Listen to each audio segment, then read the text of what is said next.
வணக்கங்க. இன்னைக்கு நம்ம சேனலில் சுவையான நெய் மீன் குழம்பு எப்படி செய்கிறதுன்னு பார்க்கலாங்க. இது வரைக்கும் நம்ம தனாஸ் குக்கிங் சேனலை சப்ஸ்கிரைப் பண்ணாதவங்க சப்ஸ்கிரைப் பண்ணிக்கோங்க. பக்கத்தில் இருக்கிற பெல் பட்டனையும் கிளிக் பண்ணிக்கோங்க. வாங்க வீடியோக்குள்ளே போகலாம்.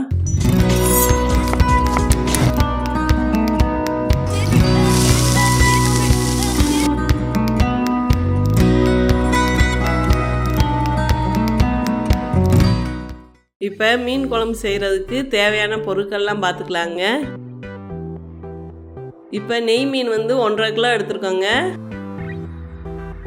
சின்ன வெங்காயம் ஒரு கைப்பிடி அளவு, பூண்டு ஒரு 10 பல்லு, தக்காளி 3, கருவேப்பிலை சிறிதளவு, சீரகம் சிறிதளவு, சோம்பு சிறிதளவு, தேங்காய் 1/4 மூடி, வீட்டு மசால் பொடி 2 ஸ்பூனுங்க,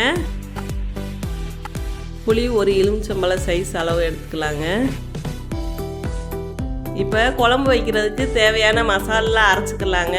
வாங்க எப்படி அரைக்கிறதுன்னு பார்க்கலாம். குழம்பு செய்கிறதுக்கு புளியை கொஞ்சம் ஊற வச்சுக்கலாங்க. நான் ஒரு எலுமிச்சை சைஸ் புளி எடுத்துருக்கேங்க. அதை நல்லா தண்ணி ஊற்றி ஊற வச்சுக்கலாங்க.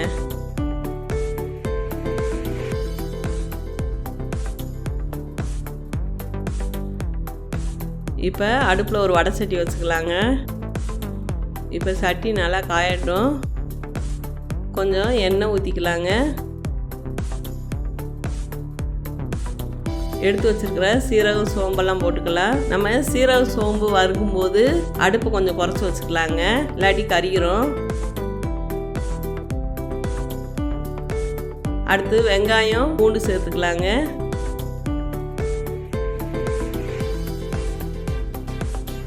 கூட கருவேப்பிலை கொஞ்சம் சேர்த்துக்கலாங்க. நல்லா வதக்கி விட்டுக்கலாங்க. இப்போ அடுப்பை கொஞ்சம் அதிகப்படுத்திக்கோங்க. வெங்காயமும் வெள்ளைப்பூண்டும் நல்லா வதங்கணும்.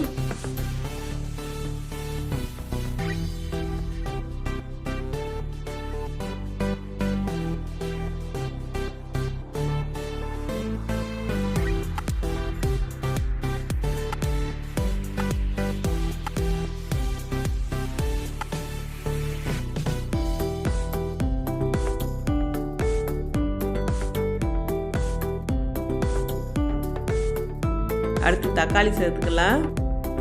தக்காளி போட்டு நல்லா வதக்கிடலாங்க.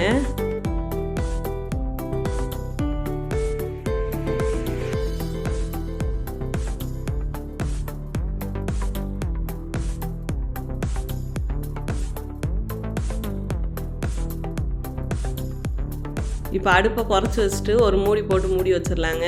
அது நல்லா கொஞ்சம் வதங்கட்டும். இப்போ எடுத்து பார்ப்போம். நல்லா வதங்கிருச்சு.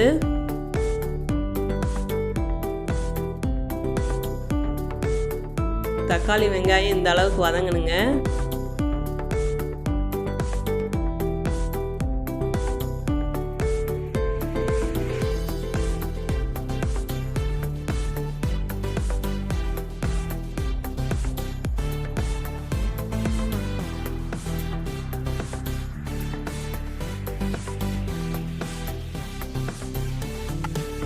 அடுத்து எடுத்து வச்சிருக்கிற மசாலாவை போட்டுக்கலாம். இது வீட்டு குழம்பு மசால் பொடிங்க. இந்த மீன் குழம்புக்கு வீட்டு மசால் பொடி நல்லாயிருக்கும். எங்கள் ஊர் சைடெல்லாம் இந்த மாதிரி வதக்கிதாங்க அரைச்சி வைப்போம். நல்லா இருக்குங்க இந்த குழம்பு. நீங்கள் இதே மாதிரி ட்ரை பண்ணி பாருங்கள். வீட்டு மசால் பொடி எப்படி செய்கிறதுன்னு முதையே நம்ம சேனலில் போட்டிருக்கோங்க. அதை லிங்க் கொடுக்குறோம், போய் செக் பண்ணி பார்த்துக்கோங்க.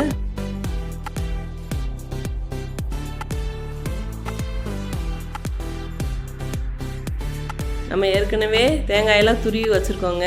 இப்போ வதக்கி வச்சுருக்கிற வெங்காயம் தக்காளி எல்லாம் போட்டு நல்லா மசாலா பேஸ்ட் மாதிரி அரைச்சிக்கலாங்க. வாங்க அரைச்சிட்டு காமிக்கிறேன்.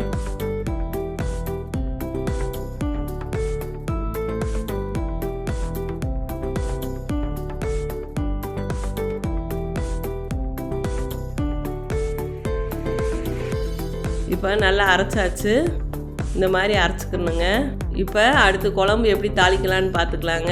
இப்போ அடுப்பில் ஒரு வடைச்சட்டி வச்சுக்கலாம். சட்டி நல்லா காஞ்சிருச்சுங்க. அடுத்து செக்கில் ஆடின நல்லெண்ணெய் ஊற்றிக்கலாங்க. இந்த குழம்புக்கு நல்லெண்ணெய் ஊற்றி செய்யுங்க, நல்லாயிருக்கும். இப்போ எண்ணெய் நல்லா காயட்டுங்க.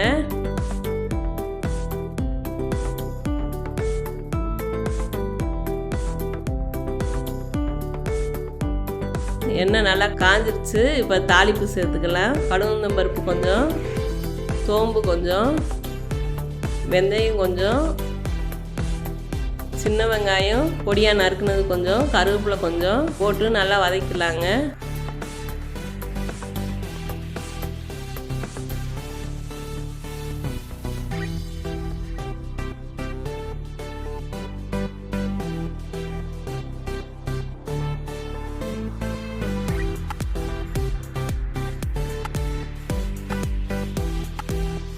இப்போ நல்லா வதங்கிடுச்சு. நம்ம அரைச்சி வச்சிருக்கிற மசாலாவை ஊற்றிக்கலாம்.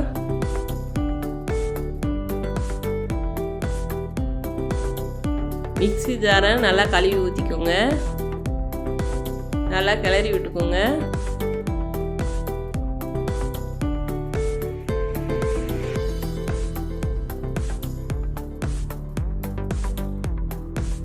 அடுப்பை கொஞ்சம் சிம்லேயே வச்சுக்கோங்க, இல்லாட்டி மேலே தெரிக்கும் குழம்பு.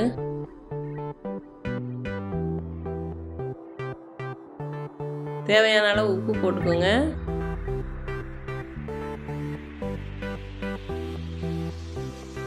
அடுத்து எடுத்து வச்சிருக்கிற புளி தண்ணியை ஊற்றிக்கலாம். இப்போ நல்லா கலக்கி விட்டுக்கலாங்க.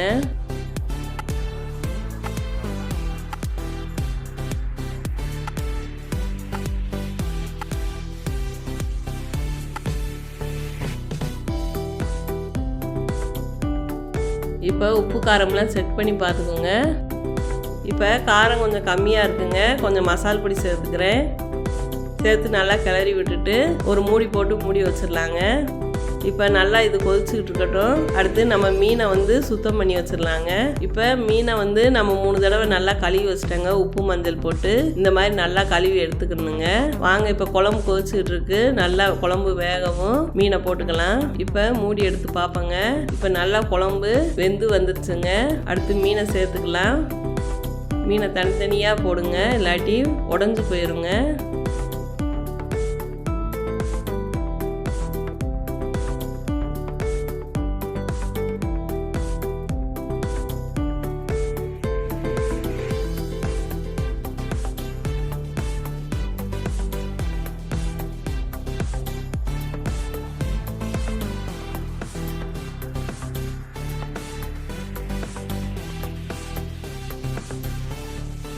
இப்போ மூடி போட்டு ஒரு 10 நிமிஷம் மட்டும் வேக விட்டுறலாங்க. ரொம்ப நேரம் வேக வைக்கக்கூடாது, குழஞ்சி போயிடும். இப்போ 10 நிமிஷம் ஆச்சு. வாங்க திறந்து பார்ப்போம். பாருங்கள், நல்லா குழம்பு வெந்து நல்லா மீனும் வெந்துருச்சுங்க.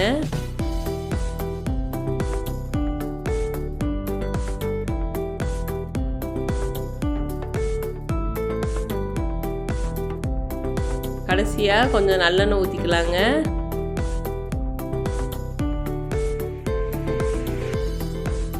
மேலே கொஞ்சம் பச்சை கருவேப்பிலை தூவி விட்டுக்கலாங்க, நல்லா வாசமாக இருக்கும். இப்போ சுவையான நெய் மீன் குழம்பு ரெடி ஆயிடுச்சுங்க.